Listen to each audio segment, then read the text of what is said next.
En este vídeo vamos a hablar de drogas y de drogodependencias.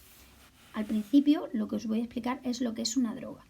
Según la Organización Mundial de la Salud, una droga es toda sustancia que, una vez introducida en el cuerpo por cualquier vía de administración, puede ser inyectada o puede ser, por ejemplo, por vía oral, puede alterar de algún modo nuestro sistema nervioso central.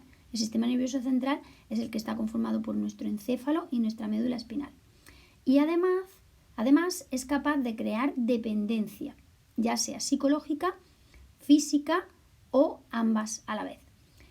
Esta definición ya nos está dando pistas de qué es una droga. Muchas veces escuchamos, este videojuego es como una droga. Bien, un videojuego puede generar una adicción, pero no es una droga porque el videojuego no te lo estás introduciendo en el organismo. Por lo tanto, para que sean drogas, tienen que estar introducidas en el organismo. Vamos a hablar de lo que son los tipos de drogas, cómo se genera una adicción a una droga, lo que sería la prevención y luego lo que es la deshabituación de las drogas o la rehabilitación de las mismas. En principio voy a hablaros de los tipos de drogas. Los tenéis aquí en este cuadro azul. Las drogas se clasifican fundamentalmente en depresoras cuando ejercen un efecto depresor o sedante sobre lo que es el sistema nervioso central, estimulantes que harían lo contrario, tienen un efecto de activar el sistema nervioso central, y alucinógenas o perturbadoras que lo que hacen es cambiar la percepción que tenemos del mundo, el estado de consciencia en el que estamos, nuestras emociones.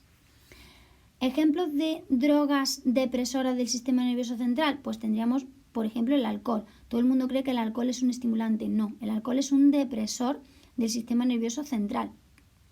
El opio y derivados. El opio es esta planta que tenéis aquí, que cuando se abre esta flor tiene un color así rosa, fucsia, muy bonito. Pues de esa planta se extrae el opio. Derivados del opio hay muchos. Tenemos desde la heroína a la morfina, la metadona, la codeína.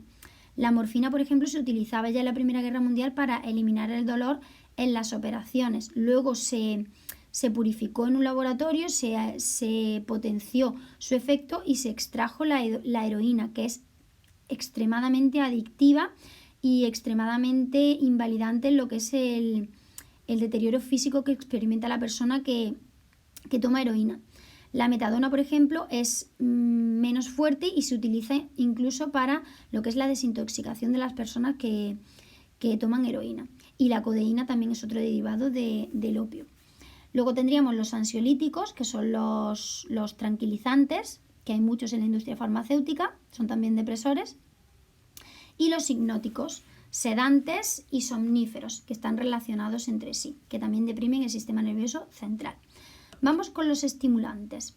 Entre los estimulantes vamos a tener varios. Por ejemplo, tenéis aquí lo que son las anfetaminas y el speed. ¿Por qué os lo relaciono? Pues porque el speed son metanfetaminas, son digamos que de la misma familia. La cocaína también está relacionada, pero hay diferencias. Por ejemplo, la cocaína se extrae de una planta, tiene un origen más natural. Sin embargo, lo que son las anfetaminas y metanfetaminas, pues tienen un origen más artificial. La cocaína se elimina rápidamente del cuerpo, prácticamente en 1 hora está eliminada, y las metanfetaminas pueden durar hasta mucho tiempo en el cuerpo, muchas horas. De hecho, cuando se tiene síndrome de abstinencia del speed, puede durar hasta semanas. La cocaína es una sustancia extremadamente adictiva, incluso la persona que la ha tomado una sola vez puede convertirse en cocainómano, y una de las características secuelas que deja la cocaína son las perforaciones en el tabique nasal y en el paladar, que no os he puesto fotos porque son extremadamente desagradables, pero son secuelas muy graves que deja la cocaína. Las metanfetaminas, como he dicho, tienen un origen artificial. En un principio lo que te generan es que te quitan el cansancio, te quitan el sueño, te hacen estar más activo, pero luego cuando tienes un consumo prolongado de metanfetaminas puedes tener delirios, anorexia, puedes tener hasta incluso un derrame cerebral. Por lo tanto son bastante peligrosas. Luego tenemos la nicotina, que es, junto con el alcohol y el café, pues son las drogas socialmente más aceptadas. Que la nicotina, por ejemplo, los efectos desaparecen en 48 horas y la dependencia física de la nicotina desaparece en 1 semana.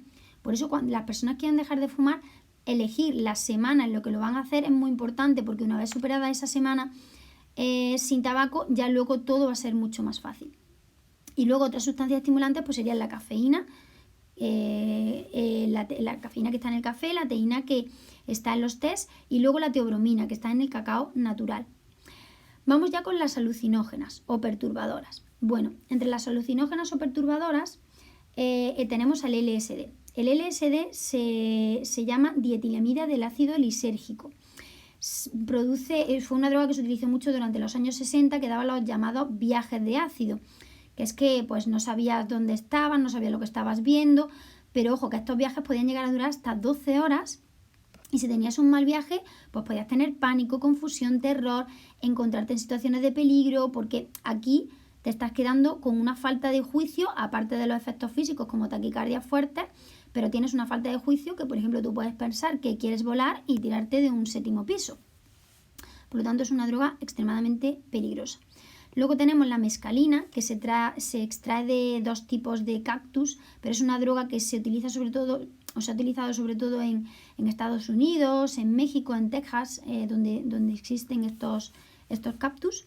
Y luego tenemos el hachís y la marihuana. ¿Qué diferencia hay entre el hachís y la marihuana? Pues bueno, la marihuana es la parte seca de la planta, sobre todo flores, y si está sin procesar, y el hachís pues ya está procesado, ya es una pasta que se saca de la resina o de la savia de la planta y tiene muchísima más cantidad de sustancias psicoactivas que la marihuana, digamos que es más, los efectos que produce son más graves y es más potente. El hachís consumido durante la adolescencia origina problemas en el desarrollo, disminuye los niveles de testosterona, empeora la coordinación, produce depresión, taquicardias, problemas cardíacos y a largo plazo este tipo de drogas pues, pueden generar psicosis, es decir, locura, esquizofrenia, disminuye la capacidad del aprendizaje, etc. Luego tenemos el éxtasis. El éxtasis, también conocido como MDMA, produce los característicos subidones de éxtasis, pero que luego van seguidos de la resaca, que está caracterizada por apatía, tristeza, hay cansancio, hay también problemas de ansiedad. Y una de las cosas que poca gente sabe del éxtasis es que origina los llamados golpes de calor. Puede originar unos golpes de calor de hasta subir tu temperatura hasta 42 grados, que puede ser potencialmente mortal. Y origina mucha toxicidad en las neuronas, por lo cual las personas que toman MDMA tienen problemas de memoria serios.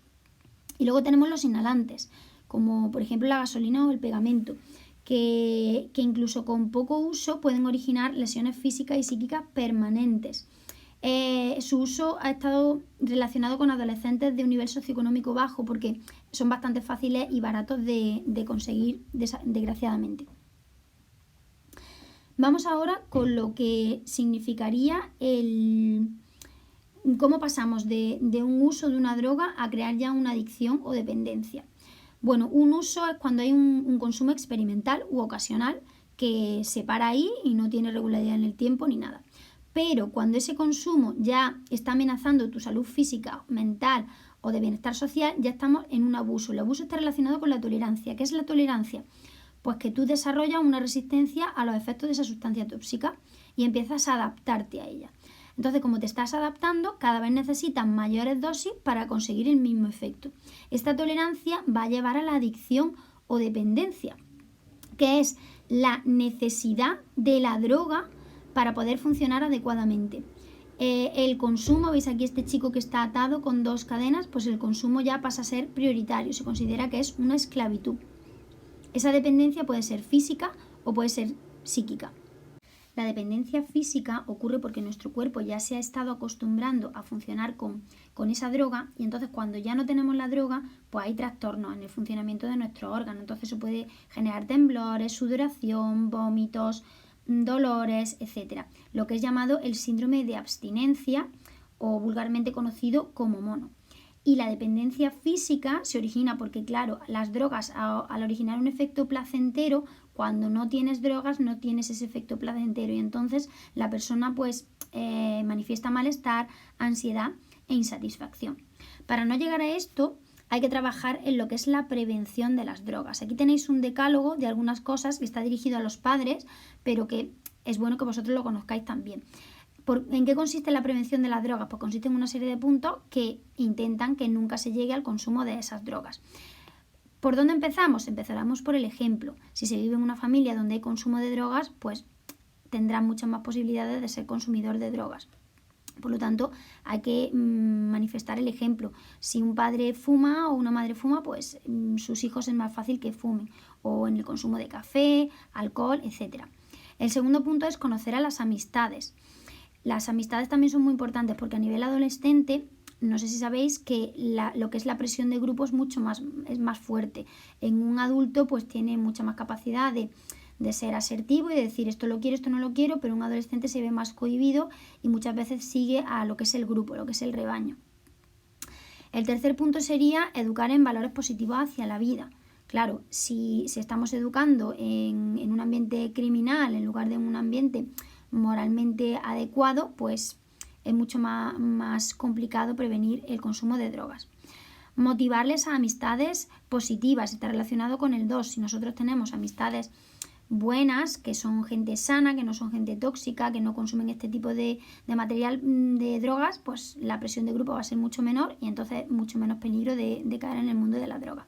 Hay que escuchar a los hijos e hijas, también se puede escuchar a los amigos que sean gente sana, hermanos mayores, etcétera, pero hay que escuchar, ¿vale? A los adolescentes. El sexto sería fortalecer su autoestima, porque cuanta más autoestima tenga una persona, más asertiva es, que está relacionado con el 8, es decir, tú eres capaz de decir, no, esto no lo quiero, por mucho que tú lo estés consumiendo.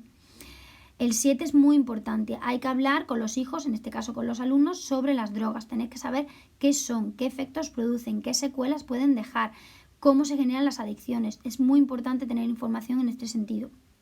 El 9 sería promover actividades sanas y divertidas. Claro, si tú tienes una vida sana, divertida, donde tienes aficiones sanas que te hacen sentirte bien, feliz, vivo, contento, en un ambiente social agradable, pues va a ser muchísimo más difícil que caigas en el mundo de las drogas. Y el 10 también es muy importante, es identificar las señales de alarma que pueden estar relacionadas desde el primer contacto a las drogas a ya empezar a tener un abuso o una dependencia, para poder frenarlas lo antes posible. Una vez que no hemos podido prevenir y hemos caído en el mundo de las drogas o de la adicción, pues estos serían las fases que hay que seguir para conseguir la desintoxicación o deshabituación de las drogas. La primera sería la fase de motivación. ¿En qué consiste esa fase? En reconocer el problema. Hay que reconocer que esa persona tiene que reconocer que tiene un problema, tiene que decidir curarse voluntariamente. Si esa persona no quiere, pues entonces es mucho más difícil solventar el problema. Eso conduciría a la fase de desintoxicación, que es suprimir la dependencia física. Lo que hemos llevado antes del síndrome de abstinencia o mono, que ya he comentado que en unas drogas durará más, en otras durará menos. La nicotina, por ejemplo, dura una semana. Luego, después de esa fase, tenemos la deshabituación, que es más difícil todavía, que es acabar con la dependencia psíquica. Tarda más tiempo porque puede haber recaídas, esa persona tiene que tener un control constante y es muy importante, por ejemplo, la terapia de grupo y la ayuda social. Y luego ya pasaremos a la fase de rehabilitación, que es cuando esa persona ya se tiene que reinsertar, una reinserción plena, tanto en el mundo laboral como en la vida social. Llevar su vida de una manera normal, ya no tiene que estar tan controlada y ella ya tiene que haber alcanzado un estado de asertividad para decir, yo no quiero volver a caer en esto y considerar ya que se ha curado de una manera más plena.